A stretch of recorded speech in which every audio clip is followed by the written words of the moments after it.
Hey y'all, welcome back to my channel. By the title of this video, I am going to be discussing, pretty much just recapping my first year of my PhD program, some of the things I noticed, some of the things that were a challenge for me, not only for me, but for a few of my peers too. So I'm going to be looking at my phone because I want to stay on topic and I don't want this video to be super long, but I also just want to make sure that I'm hitting all of the important parts of the video as well. So let's jump right into it. One of the first things I noticed, specifically from being at a HBCU, so if you guys don't know, I mentioned it in my other videos, but I graduated from the illustrious TSU with my bachelor's and my master's, and then I moved here and now I'm attending a PWI. And so obviously there are huge differences between going to an HBCU and going to a PWI, and I feel like I'm going to touch on that a little bit, but obviously that would be a separate video. But for the first point, you constantly have to prove yourself, and you have to prove to your counterparts why you are in the same space as they're in. So pretty much be ready to walk around with your resume taped to your forehead. And I say this because when I first started the program, I'm a very chill person. I'm not going to talk or brag much about myself or the things that I've done, because I never felt like I needed to do that. Similarly to going to HBCU, we're all doing great things, and we didn't really gatekeep, but we just weren't walking around like, I'm doing this, I'm doing an internship here, I'm doing this, and blah, blah, blah, blah, blah, blah. Like, we just never did that. And so being at a PWI, I had a few people say oh, what's your background in? And when you hear it, it's not, the sentence itself isn't shady. It's the way that it's being said in the context. So just to paint a picture, I was in a classroom with one of my good friends one of my good close classmates who's now a friend to me. And so both her and I are from a part in Louisiana, whatever. So we talked a lot, and there were other people in the classroom that would listen or whatever. And we were talking, and she's getting her master's now. So I was like, listen, it's going to be hard for you, but it's fine. We're going to work it out. Pretty much just being consoling for her and reassuring her that getting a master's is very, very difficult, especially when you're being so we take classes, the master's and the doctoral students take classes together the first year. So obviously there's a mix, and there's a few people who already have their master's that are working towards doctoral programs, and we do know a little bit more, but we make sure that we put ourselves in the space to help them as well. But that's neither here nor there. So anyway, her and I were talking, and a girl jumped in and said, oh, what's your background in? I'm pretty sure she didn't mean any harm by it. But my friend jumped in and was like, oh, well, Imani's done this, this, this, and this, and she was in Houston, and she's da-da-da-da-da-da. So, and I also want to say, when God is doing things in your life, other people are going to speak for you. You don't have to speak for yourself. And I was so grateful, because this was the first instance for me where I had to explain myself, and I'm really big on not explaining myself, especially to you, right? Who are you? But like I said, my friend jumped in and she was like, well, she's done da da da da da. So the girl was like, okay. And again, you just want to see why I'm here and what is she doing that I haven't done, or whatever. So like I said, it was very, very weird. Not only that, I had another experience where a professor, and a lot of the experiences that I'm talking about are specifically with Caucasian people. I hate saying that because obviously I don't have an issue with them, but this is just, I feel like going to a PWI, sometimes we're singled out. And anyway, one of the professors was talking to me about a research group. I needed to teach a class for college teaching or whatever. And she was like, you can come and just teach the research group. And I was like, oh, okay, cool. She was like, yeah, for undergrad in psychology, you have to do some type of research, something, seminar. And I was like, oh, really? Okay. And she was like, you had to do that in your undergrad degree, right? And I was like, no, never heard of it. And she was like, really? Because most like profound schools have to do that. Where did you go to school? And I was like, yeah, I never heard of it. Again, I'm not answering your question because for what? I was like, nope, I never heard of it, but can you just let me know the time and I can come and teach? Like, I just moved on because that's not important. You're supposed to be helping me so that I can get the grade for this class, not trying to check me and see where I went to school. And then on the back end, I ended up asking one of my good friends, the one that stood up for me, because she went to the PWI in undergrad, this specific school. And I said, did y'all have to do that? And she was like, no, what is she talking about? And I'm like, I don't know. But nonetheless, she made it seem like the school I went to didn't follow requirements, or I don't know, whatever. So again, being put in a place of like having to constantly explain yourself and people want to know why you're sitting here. Which leads me into the next thing, like subtle comments or microaggressions. I had a professor walk up to me and one of my other African-American peers, and she said, what cultural issues have you guys dealt with?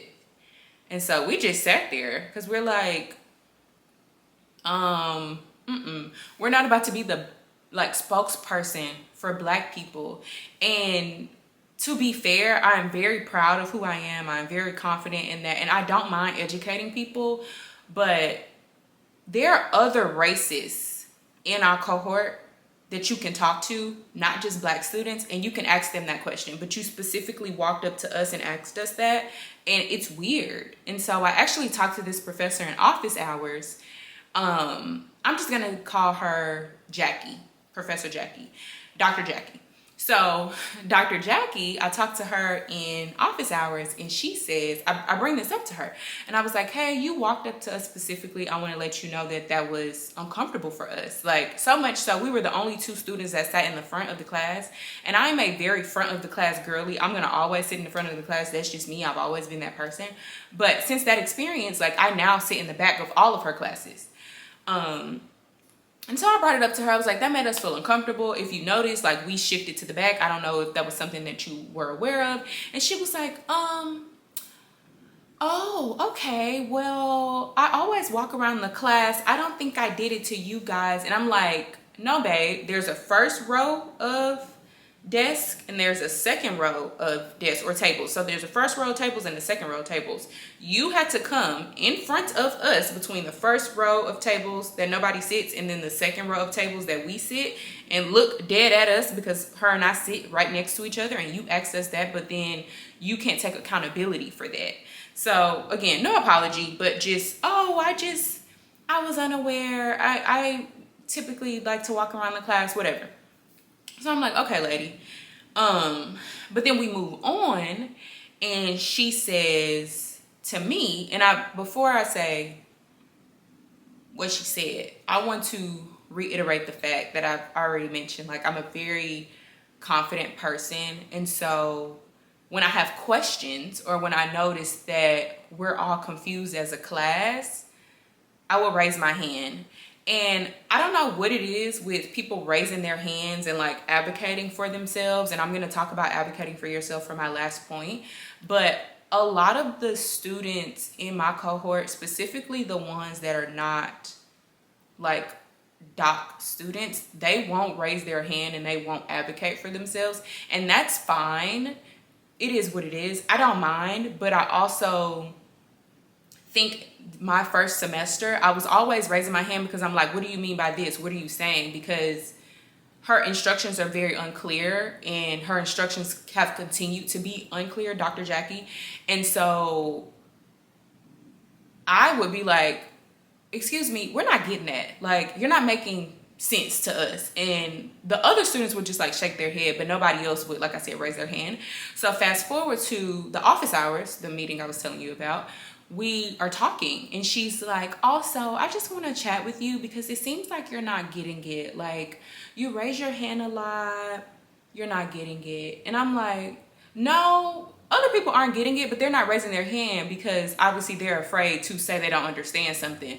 But let's be honest, like, getting a degree in general, regardless of if it's a master's, a bachelor's, or a doctorate, a lot of us are paying for this. This school is not funded. So not only am I paying for this, I'm paying for the education that I get. So if it comes down to me raising my hand every time you say something that I don't understand, guess what? I'm going to raise my hand, because at the end of the day, we're going to take it a step further. And obviously it's not as simple, but I'm writing the check, period. And so it baffles me that people don't like say things when they don't understand it. And again, I understand that it's like they don't want to be shamed. They don't want to seem like they aren't educated. Like, there's a whole thing, and I've been there before, specifically in my undergrad. Like, I've been there, but I told her, I said, other people aren't understanding it either. They're just not saying it. So much so, when it was time for us to write course evaluations, we wrote them together. And everybody said, I don't get what she's saying. I don't get her. Maybe it's the language barrier. Like, we're not understanding her. Nobody understands her. Still now, the spring semester, we still didn't understand her. Like, we're still confused on what she's saying. So it was very, very weird to me that she said that and then never came back and apologized when everybody was confused, and everybody still is confused. And every time she teaches the class, we're all just like, what are you saying?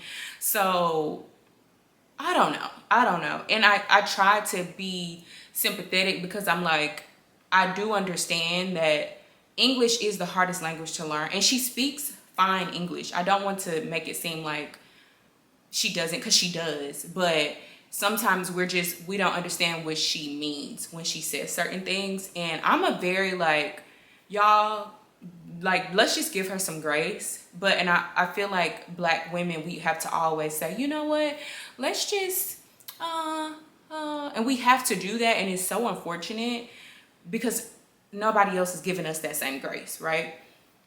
And this same professor told one of the other Black girls, yeah, getting a PhD can be hard for people like you. Granted, I wasn't there, but this is something that she came to me and expressed to me. And I'm like, she keeps saying these like really weird comments, and I don't know what she means by that, right? Again, she could mean like it's hard for you because you're a mother, because she's a mother. Or it's hard, or are you saying it's hard for Black people? Like, it's very, very hard to dissect. But on the other end, again, as a Black woman, it's like, I'm not going to go toe to toe with you, because sometimes you have to be aware of what may happen when you do stand up for yourself. The second part, like, are there any faculty members that look like you? And when I applied, there was only one Black woman there, and she's actually leaving, so that leaves no Black women there. And it's important to have that. And when I was applying to doctoral programs, one of my mentors at TSU actually told me, you want to make sure there's somebody that looks like you, not only one person, but multiple people, because when it's time for you to write your dissertation, or it's time for you to start doing research, if you want to work with the Black community, you need somebody that is going to help you along the way. And she was like, say for instance, you don't get along with one of the Black professors, then at least you have the other one to help you. But and when she said that, I'm like, it's far and few where there are a lot of African American faculty members on the staff. And a lot of the times you do want people that look like you, because when you're having issues, specifically the issue that I was talking about with Dr. Jackie, I could go to the Black professor and talk to her about that. And she would like walk me through, obviously she's been through it, and she would walk me through like, okay, let's figure it out together. You just need that like backbone, so to speak. And so with her leaving, obviously that's going to be a different experience for us. And I don't know, I guess when I do a year or two recap, I can like talk about how that's going to be. But that leads me into being ready to advocate for yourself and being ready to speak up for yourself.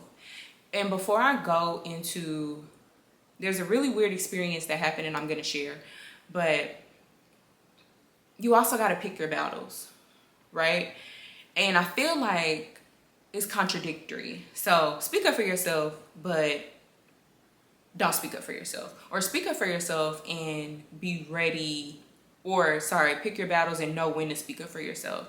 Because similarly to the experience with Dr. Jackie, when I said, no, everybody isn't understanding, not just me. What came out of that? Nothing. Did she apologize? No. Did she realize that everybody doesn't understand her? Yes. But did she come back and say anything to me specifically? No.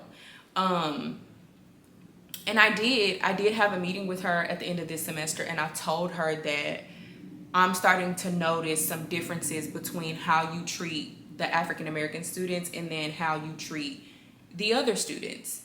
And I did use the word discrimination. And she said, what? Really? And I know she was taken aback by it, but the Black students are not the only ones that are noticing this. There is a Hispanic girl in the class, love her. She made a comment to one of my white friends that is also in the program, and she said, Imani gives just as much attitude as you do, but Dr. Jackie doesn't treat you or respond to you the way she responds to her. And so that comment alone made me realize, okay, now is the time for me to speak up, thus like prompting the second office hour with Dr. Jackie. And like I said, I brought up discrimination, and she was like, what am I doing that is making you feel that way? So she opened the door for me, and I laid it out on the table. I said, when we're frustrated about the way that things are going in class, specifically the Black students, you will brush it off. But I said, one of my peers, again, my white friend that is in the cohort, she expressed concerns, and you said, oh, is everything okay with you? I notice you're frustrated. So you are able to identify what frustration looks like, but you don't sympathize or empathize with the way that we feel versus the way that she feels. And I feel like that is another reason why I love my white friend, because she understands and she advocates for herself, but she also advocates when everybody else is confused. And I feel like that's why we're like peas in a pod right now, because we're literally the ones that are like, this doesn't make sense. This doesn't make sense. And that is just what we do. But fast forward to being prepared to speak up for yourself. So there was an instance that has led to me being rejected by a school district for doing, to be able to do my practicum there. So I was working with a white woman, and I don't know why I feel so like weird saying it. I don't know. I was working with her, and I'm just gonna call her Jessica. I was working with Jessica. I was paired with her for my pre-practicum experience in one of the districts out here. And in the beginning, it was very, very weird. She would talk to me like I was a child. She would always try to get information from me.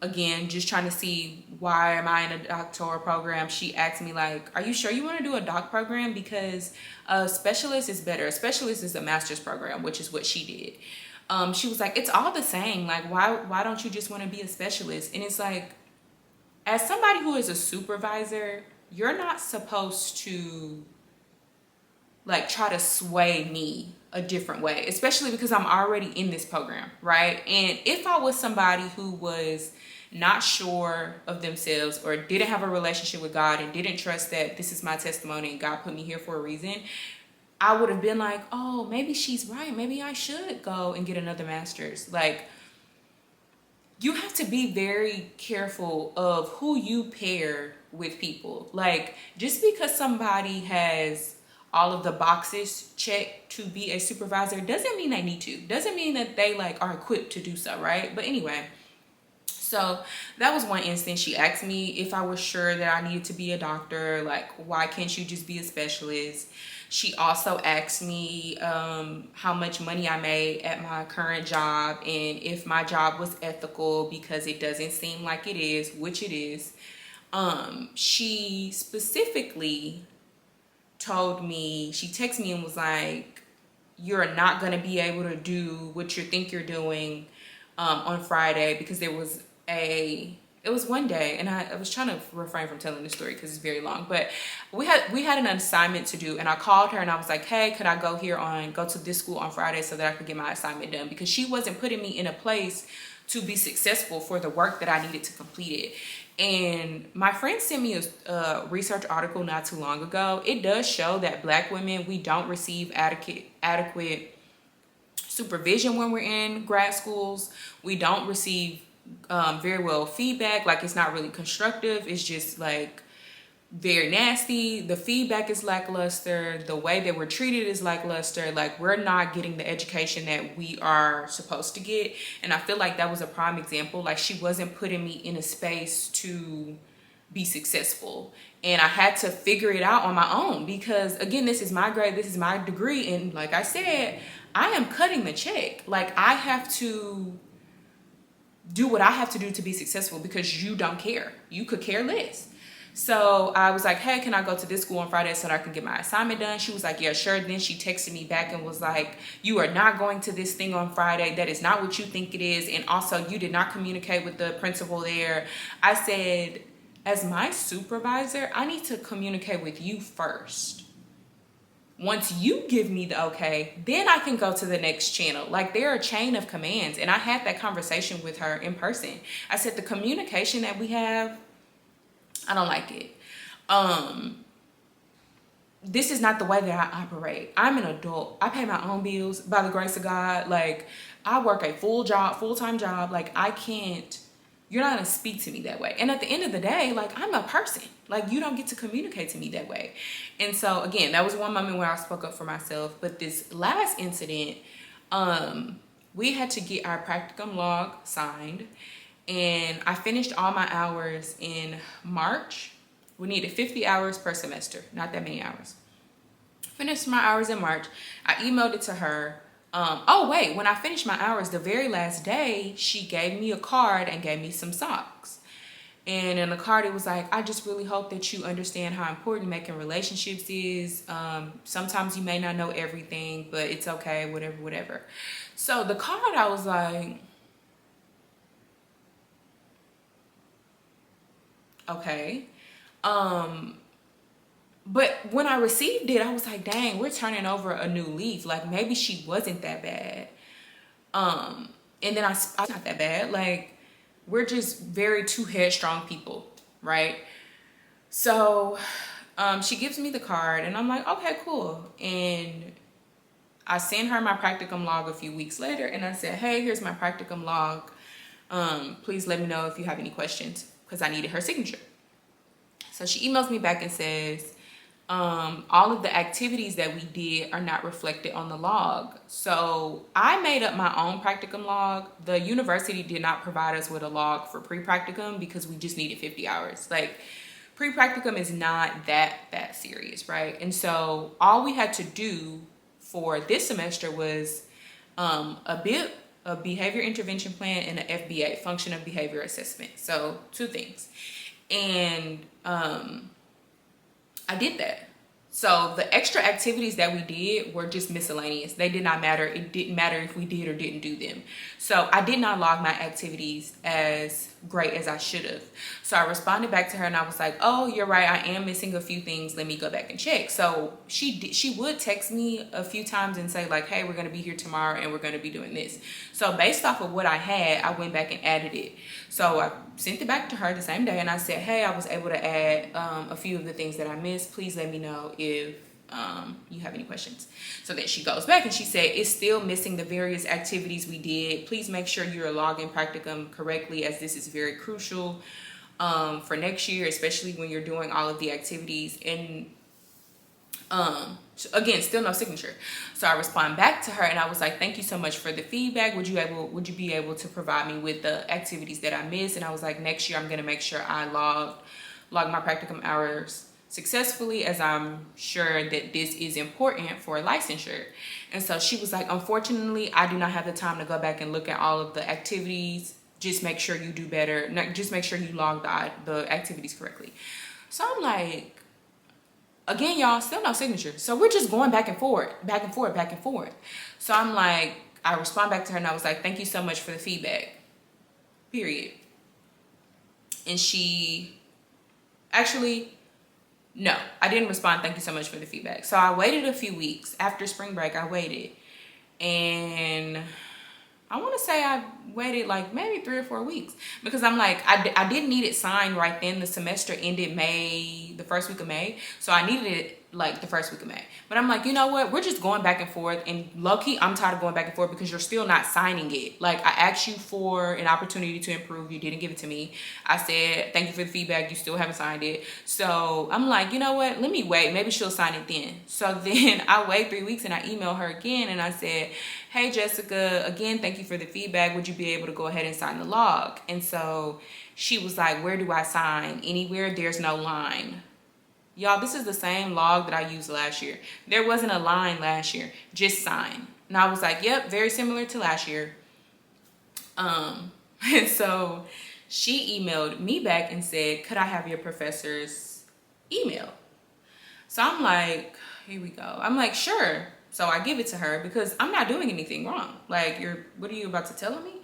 So I give it to her, and then I took it upon myself to also loop in my professor, because I'm like, at this point, you're still not signing it. And so I've sent my professor all the email threads, and he was like, thank you for notifying me. I will take care of it. So I had that professor's class that evening, and we talked, and he was like, what is going on? He was like, has it always been like this? And I was like, no. I was like, no, excuse me. I was like, no, not really. It's been like little subtle things, but I don't know where this is coming from. And I was like, I'm completely caught off guard. And he was like, yeah, you asked for an opportunity to fix things. She didn't provide you with that. Not to mention, she was emailing me back every 5 minutes, and the kids were doing STAR testing that week. So you're not busy. And the fact that you're emailing me back every 5 minutes is ridiculous anyway. And so you're emailing me back every 5 minutes, and you're busy, right? So I was like, okay. And so the professor was like, I went ahead and gave you the grade. Like, the hours are there. The hours is what matters. The activities don't matter, which I mentioned to her in the email. So I guess she didn't get the response she wanted from the professor. And a few days later, the next day maybe, or 2 days, no more than 2 days, she emailed me back and said, see attached. No pleasantries, no hi, no bye, no good morning, nothing, just see attached. And she had me and the professor in the email. And so I opened up the practicum log, and there's 2 pages. She signs the first page, and when she signs, she put, see second page. The second page, she writes on there, I've provided Miss Imani several opportunities to go back and fix the log. It does not reflect all the activities we did. She is aware that this is vital for next year, or whatever, and she signs it. So now you took me from 0 to 100. Because I'm like, you already emailed me. You already emailed the professor. Why did you write on my practicum log that I have to turn in and keep for my records about something that is not important? So y'all know what I did. I texted her, again, advocating for myself. I texted her and I said, hi, Jessica. I just want to talk to you briefly about, and I don't feel like reading the text message, but for the sake of time, because I don't want to sit here and like make it I just want it to be there. I said, hi, Jessica. Hope you're well. I wanted to reach out to you and express my concerns I have for the practicum log. I appreciate you for providing me with feedback, and I understand how crucial it is for logging my activities and However, the way in which things are being handled has shocked me due to the fact that activities weren't as of importance this semester as it was last. As a graduate student who has caused no concern for being on top of their studies, I was completely caught by surprise. I understand as a supervisor you want to ensure things are done properly, and and keep my professor in the loop, which I appreciate. And I was like, however, the note left on my practicum log, in addition to have already communicated to both my professor and myself, is a bit disheartening. I just want to communicate that to you, as I know you've asked me to share my experiences with you in the past. I appreciate all your hard work and dedication to me as a graduate student, and I hope you have an amazing rest of the school year. I sent this on May 1st. Today is May 27th. Ask me if I've gotten a response from her. Nope, I haven't. But I sent that on May 1st. I interviewed with the district again May 3rd, because the 4th was a Saturday. I interviewed again with them that Friday, May 3rd. And I'll be honest, I knew what was going to come of this when I sent the email, when I sent the text message, because she didn't respond. I also want to preface this by saying her and I would text a lot, and I feel like texting her would come more as a personable thing as opposed to emailing her, because she would text me a lot. Like, she texts me pictures of her nails and her nail design and all of those things. So I feel like, at least I thought, that we had a better relationship, or just what have you. So I interviewed with the district again to go back for next year for practicum. In the back of my mind, I knew I didn't want to go there, but I just did it because I wanted to be closer.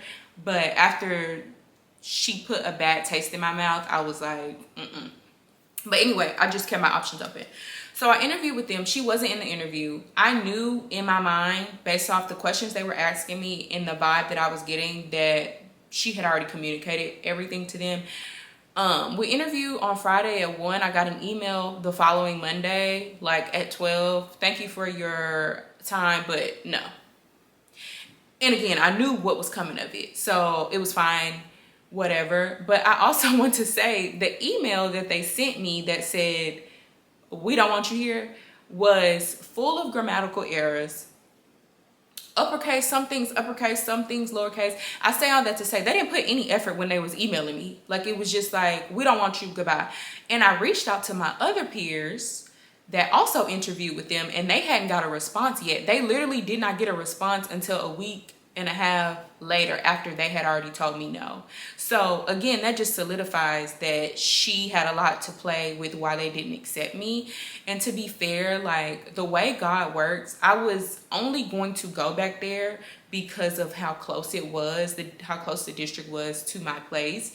God knew that that wasn't going to be the place for me. And I'm glad that I did it when I did do it, because I know for a fact I would have been stuck in practicum. You can't change practicums, and so it just kind of is what it is.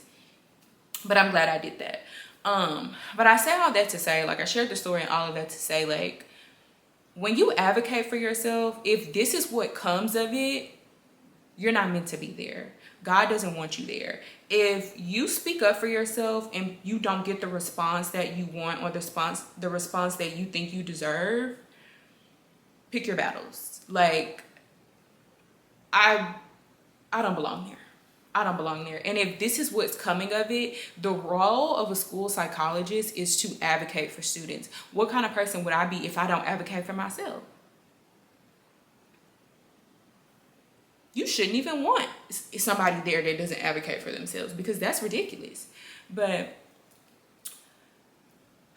yeah, I say all that to say, when you are looking for doctoral schools, I think you really want to hone in on what the people look like, the way that they are.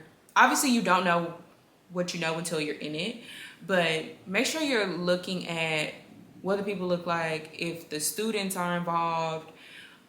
There's another program that I interviewed for, and I also got accepted to that program, and the students were so involved. The students were so happy. The students were content. And literally, I see why, because they're one, right? And I feel like that's something to look at. But not only that, when you get into these PhD programs, because let's be honest, there's not a lot of us that are in these programs. It is okay to advocate for yourself. Obviously, you have to do it gracefully, and that's another topic for another day.